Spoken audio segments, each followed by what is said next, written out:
সবাইকে স্বাগতম English grammar tense lesson 13 এ। আজকে আমরা আলোচনা করব ফিউচার পারফেক্ট কন্টিনিউয়াস টেন্স অর্থাৎ পুরাগঠিত চলমান ভবিষ্যৎকাল নিয়ে। চলুন আমরা প্রথমেই সংজ্ঞা নিয়ে আলোচনা করি।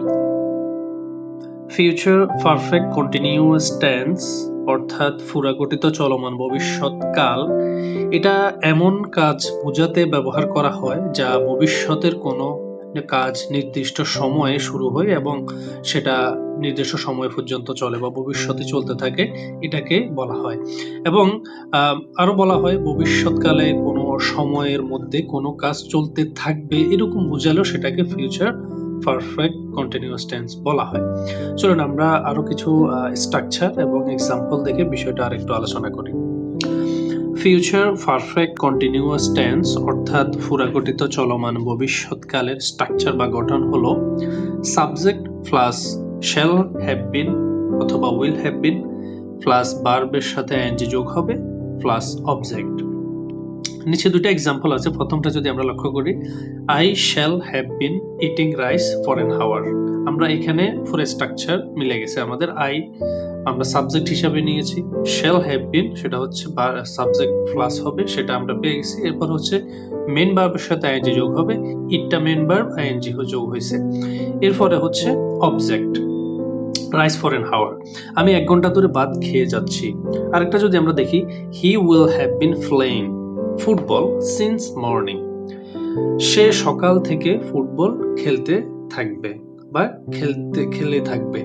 আচ্ছা, আমরা আরো ইম্পর্টেন্ট একটা বিষয় নিয়ে আলোচনা করি। চলুন এই পর্যায়ে একটা নোট নিয়ে আমরা আলোচনা করি, সেটা হচ্ছে ভবিষ্যৎকালে দুটি কাজের মধ্যে যে কাজটি আগে চলতে থাকবে তা ফিউচার পারফেক্ট কন্টিনিউয়াস টেন্স হবে এবং যে কাজটি পরে হবে সেটা সিম্পল প্রেজেন্ট টেন্স। যেটা আমরা ফিউচার পারফেক্ট টেন্সে আমরা আলোচনা করছিলাম এই বিষয় নিয়ে। এটা আমি আশা করতেছি এই বিষয়ে আপনারা ক্লিয়ার হবে। তো চলুন আমরা এটার স্ট্রাকচার এবং এটার উদাহরণ দিয়ে আমরা আরেকটু পরিষ্কার হয়ে নিই।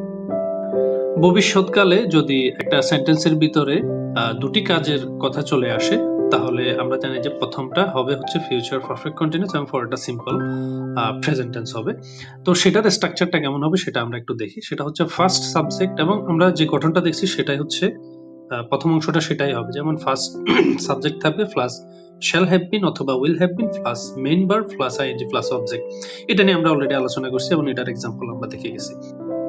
এরপরে যদি দুটি কাজ যখন চলে আসছে তখন দ্বিতীয় অংশটা কি হবে, যে to end subject plus main verb plus to end object. এটা হচ্ছে একদম আমাদের সিম্পল প্রেজেন্ট টেন্সে আমরা যে স্ট্রাকচারটা দেখছি সিম্পলি সেটা। তো উদাহরণস্বরূপ আমরা যদি বলি, তারা আসার আগে আমি খেলিতে থাকবো বা খেলতে থাকবো, তাহলে হবে হচ্ছে I shall have been playing before they came. 2 number বলা হচ্ছে, তুমি ফিরে না আসা পর্যন্ত আমরা তোমার জন্য অপেক্ষা করতে থাকবো। এটা কিন্তু খুব ইম্পর্টেন্ট। আমরা যখন কারোর জন্য অপেক্ষা করি বা কেউ পরীক্ষা দিতে গেছে বা কেউ কোনো জায়গায় গেছে, আমরা তার জন্য অপেক্ষা করতেছি, এই সময় আমরা সেন্টেন্সটা খুব ইউজফুল হবে আমাদের জন্য।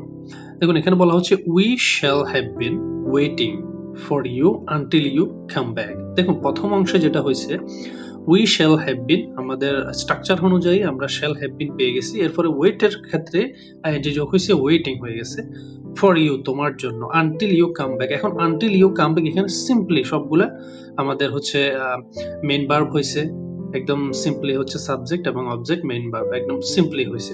তো আমাদের ফিউচার পারফেক্ট কন্টিনিউয়াস টেন্সের ক্ষেত্রে আমরা যদি আরো বেশি বেশি প্র্যাকটিস করি তাহলে আমাদের স্ট্রাকচারগুলো ক্লিয়ার হয়ে যাবে।